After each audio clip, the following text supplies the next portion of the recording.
Hello, everyone, and welcome to The Message. My name is Ryland Medicine Eagle if you're new here, and if you're returning, hey, what's up? Welcome back. I am a spiritual mentor, personal integration coach, intuitive guide, recording artist. I am many things in one, and so are you. And today's message is going to be Wednesday Wisdom, or whatever day you're watching this, in regards to what we talked about on Monday, which was, well, a lot of things. There were a lot of insights and intuitions coming through. I was channeling, pulling some cards, some elder wisdom. And what was coming through was kind of a continuation of last week's learnings, which was talking about purpose and process and trusting our inner knowing and starting to kind of take actions in persistence towards what we know ourselves to be. To have a North Star, to kind of have a goal, but to also start moving with the details we have in front of us, and kind of just pinpointing some of the maybe oversimplified language or some of the maybe distorted concepts we hear often in spiritual communities. And so this week feels like it's going to be building on that, but in a more creative, playful way, because we pulled that otter, right? Talking about creativity and play, finding playful movement. But that bison, that buffalo showed up again too. Opening to abundance, taking one step at a time towards every challenge and opportunity on the road. It's actually seeing challenge as opportunity on the road. So we also had a bunch of archetypes coming through. We had the mystic, we had the crone, we had the bridge. We were talking about building this bridge, right? Between the spiritual and the physical. Being able to be really intuitive, wise, mystical kind of beings, but also being able to ground that in the physical world, which to me kind of centers on creativity as a whole, magical creativity, but also applied, grounded creativity. So I've kind of broken this down into some points that I think can help direct us, as usual. And we'll get right into it. So let's start with point number 1. Any practice done consistently compounds over time. So this was the first kind of strong insight that came to me after pulling the original kind of intuitions from the mystical realms.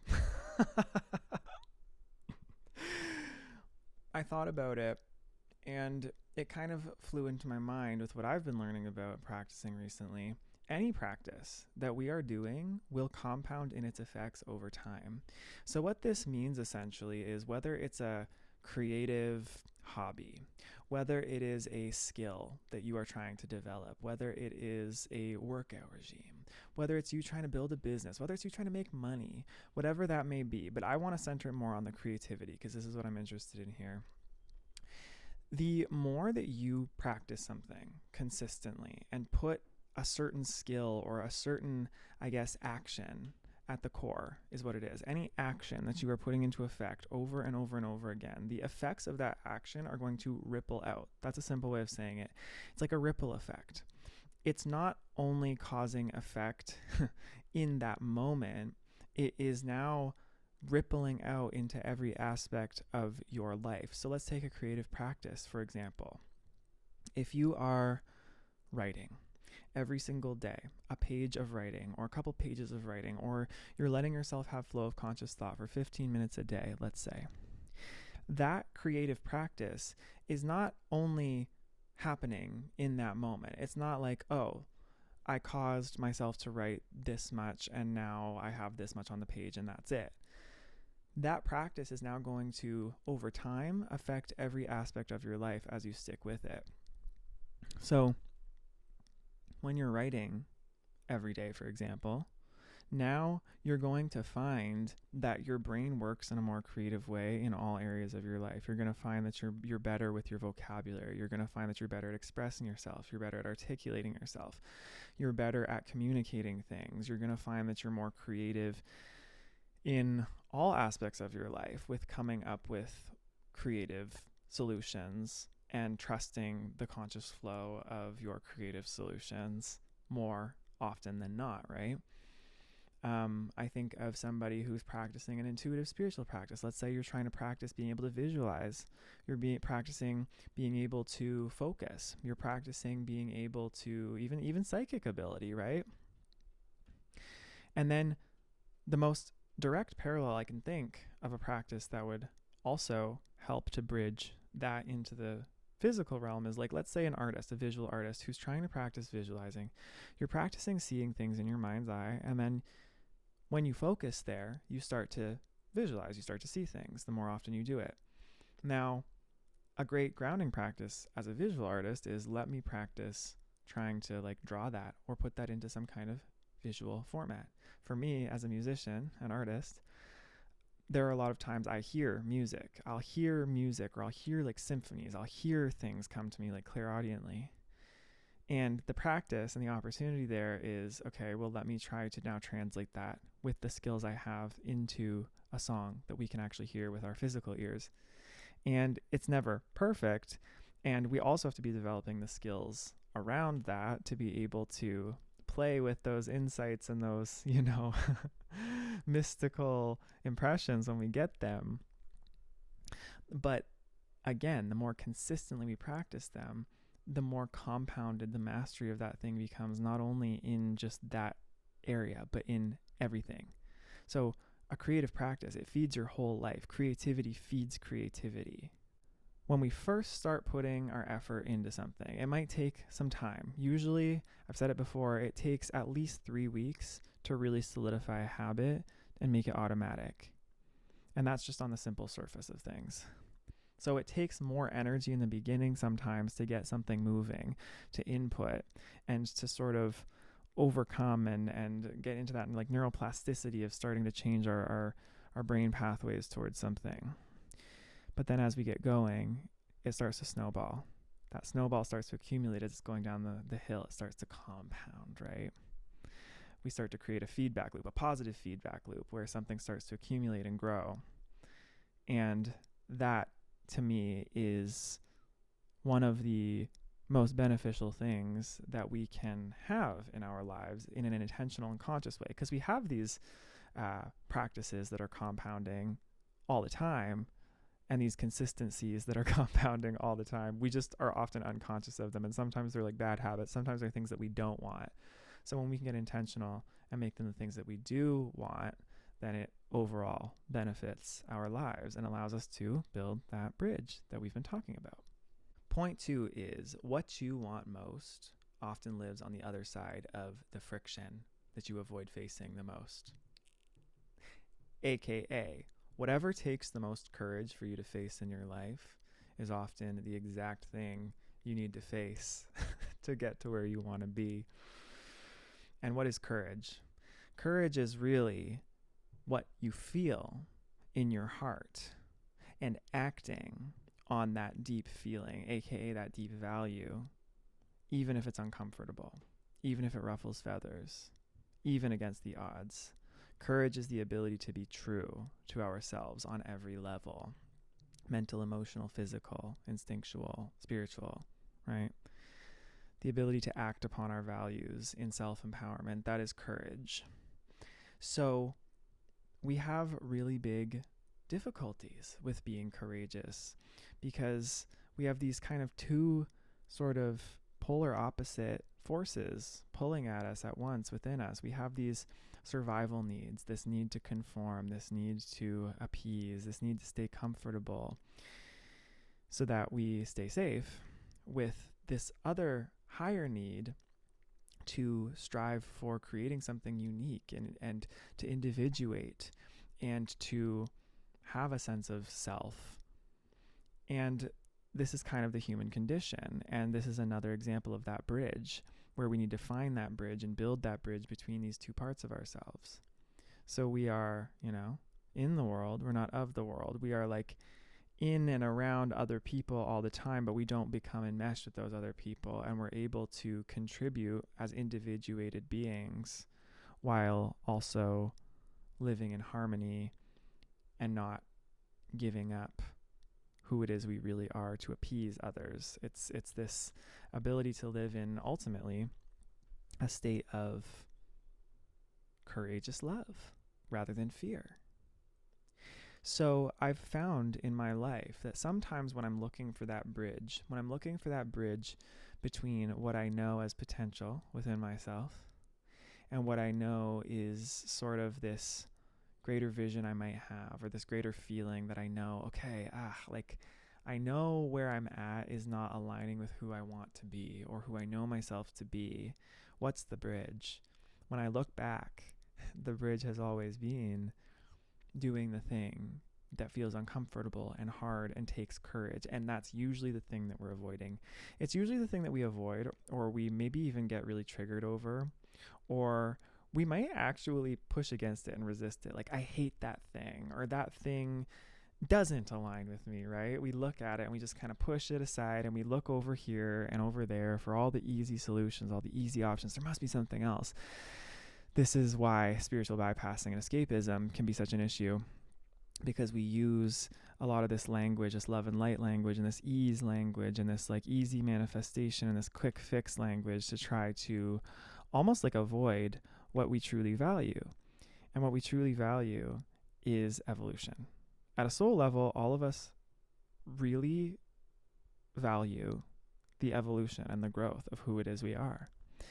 And that always requires, whatever it means for you, doing something that is going to challenge you.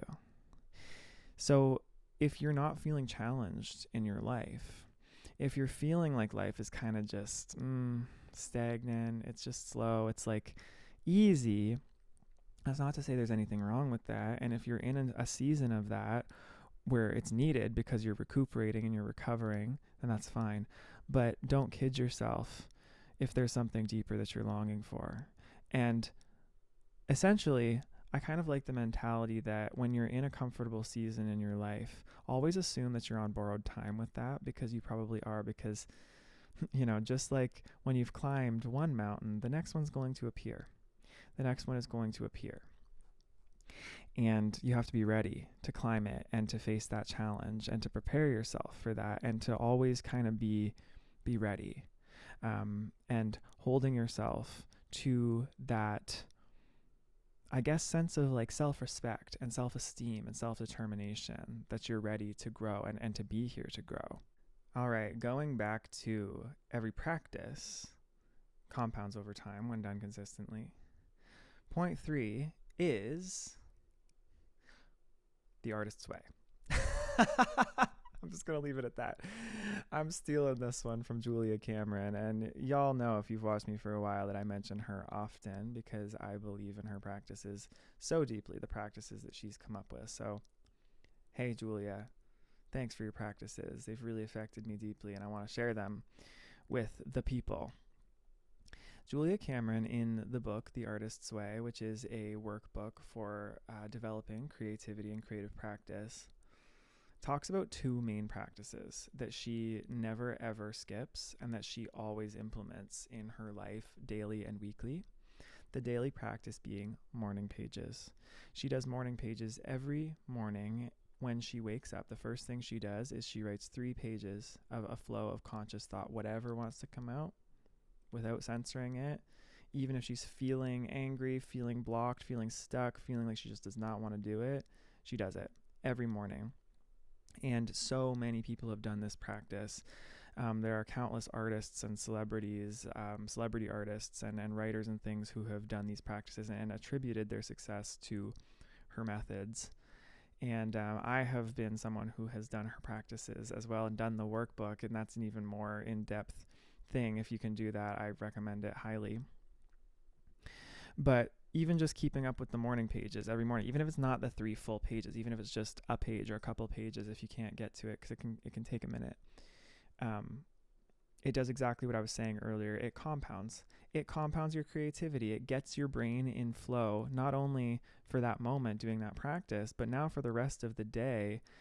I've set the tone of the day as, okay, my subconscious, my unconscious mind and the insights, and I've created the bridge, essentially, is what I've done. I've created the bridge where I've allowed myself to go into all of this sort of sea, this undercurrent ocean of whatever's going on emotionally, creatively in my subconscious. And I've now created the bridge by putting pen to paper physically and translating it all.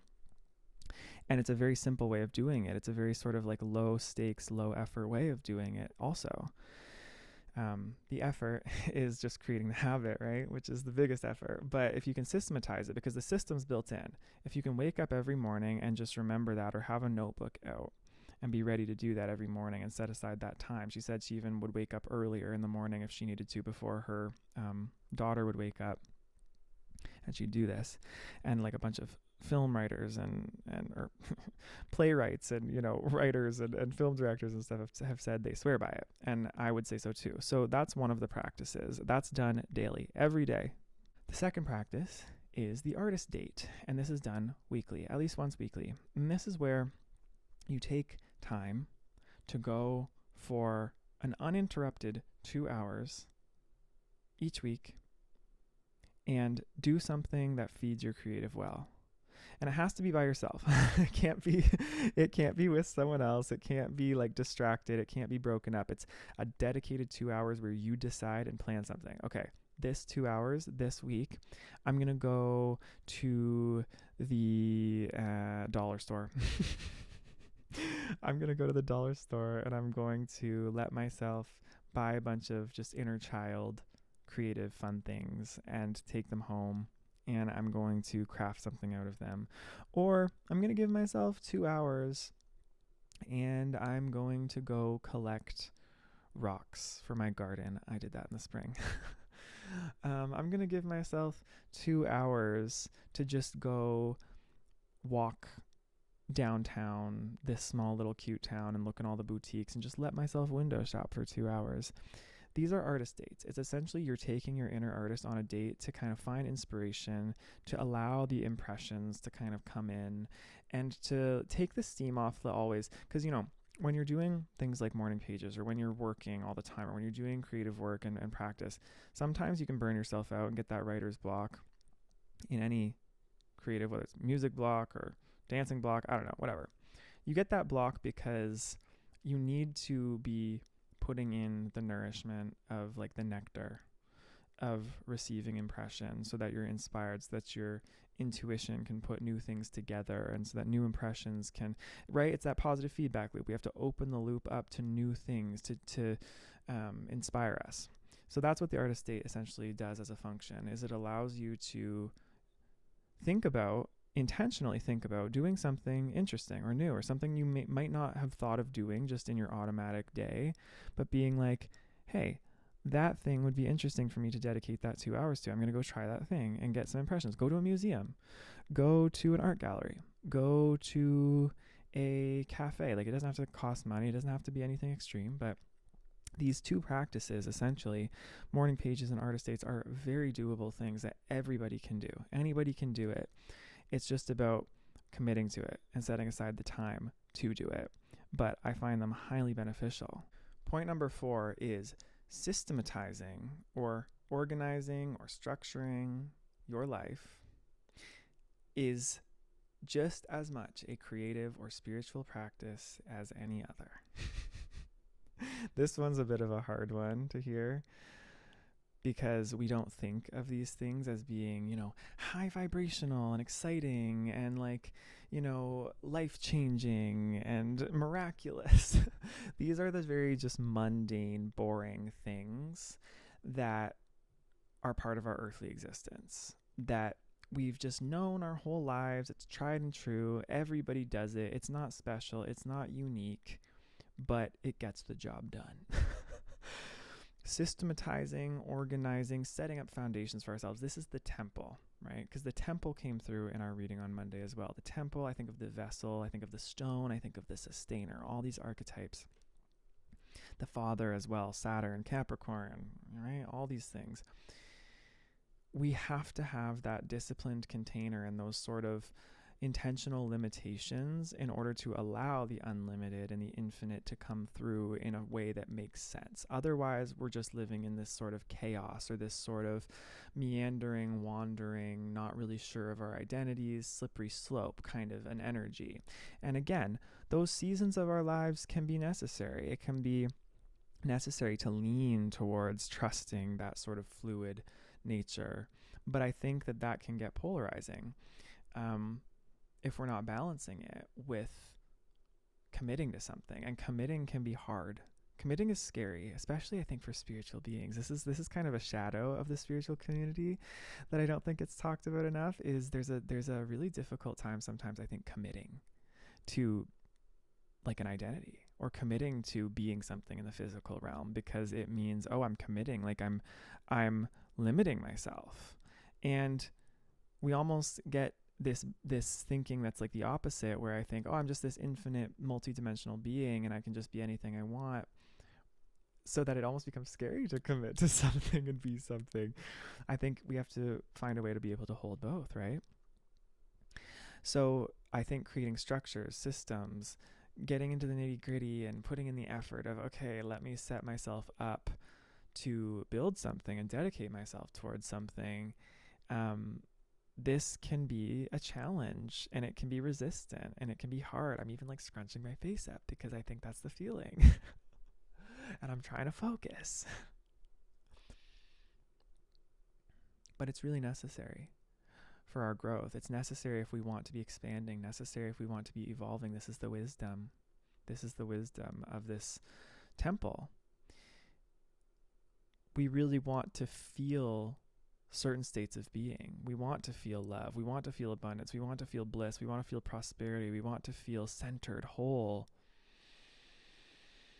And we can do this, but there has to be some sense of like tangible container for this.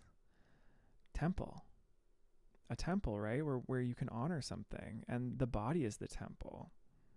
Our lives are the temple. Our lived lives are the temple. Time is the temple. Business can be a temple. A practice can be a temple. A job can be a temple. Like, all these things can be temples. So we sometimes, deny the earthly, the physical, the sensory, as though it is less spiritual or less creative or something, and that it's like dead or low vibrational or just whatever, connotation we put on it. But it's still very necessary. It's very necessary, and it's very much part of the whole. And it still has spirit flowing through it. Everything has spirit flowing through it. Spirit is really just the interconnectedness and the animation of everything. You can bring spirit to the grounded, the physical, the hard work, the consistency, the systems. And I think the playful otter getting involved here is you can also frame it and make it fun. Even when it's hard, when you have autonomy over something, over yourself, over your decisions, and when you're able to kind of take your own inner authority back and reclaim creativity, these things themselves can become inspiring creative practices and spiritual practices to put into motion, because they are serving the integration of you as a whole being. When we deny it, we're actually denying ourselves. We're denying part of the whole creation. We're denying a part of, it's like the root, right? We have these lower embodied energy centers. This is our root. We need a strong root to be able to build things on top of that, to be able to experience all the rest. So I say systematizing, organizing, looking at our life holistically, going, hey, let me see how I can influence my environment, influence my habits, influence the structure of my life for greater fulfillment. The stuff that's in my control anyway, because we can't be in control of everything. I think that's a really beneficial practice, and I think that is building a bridge. I think that's how you build a bridge between wisdom and intuition and art and potential and what you know yourself to be, and actually embodying that in form. There's nothing better than that feeling to me. And the last point I have for you, my friends, is decision fatigue kills play and creativity. So, decision fatigue, what is it? We have a finite amount of mental resource in any day, at any time.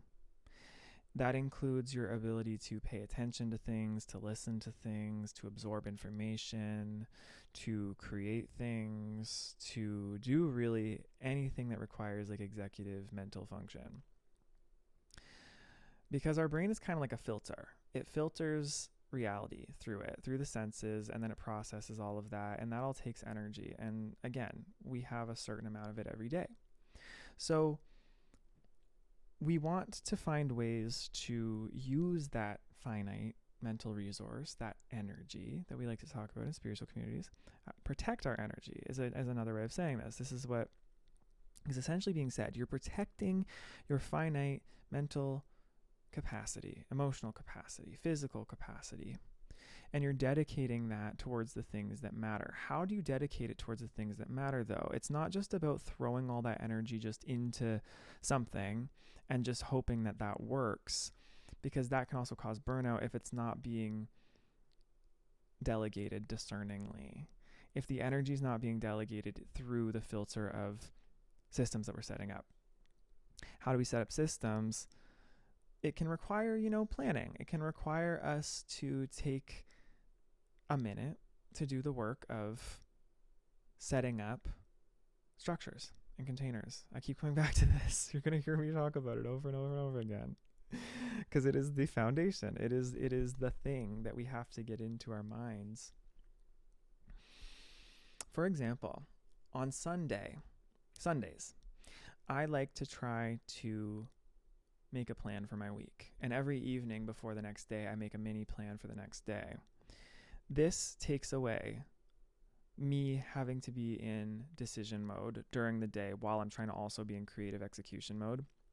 So I'll try to plan XYZ for this time, put them into like time blocks and decide, okay, I'm going to commit to that thing and I'm going to do it. And obviously you're going to adapt on the fly. It's not going to be perfect. You're always going to be tweaking that. But it allows you to take a lot of the mental load out of having to do decision making on the fly, which takes away your energy. It takes away the ability for you to focus on creating, which is the most important thing. So when you set yourself up with these systems and you have this now day ahead of you, like, this is nice. I have it all set up from like my past self. Thanks, past self. I set up my day for myself, and now I can just go into it and I can see everything I need to do in front of me. And all I have to worry about now is just creating and executing. And then that's when ideas are able to come through, and that's when the compounding effects start to take place. And it just sets you up for general success in whatever it is that you're trying to accomplish, or whatever state of being you want to be in, or whatever type of life you want to be living. This is that physical, embodied wisdom.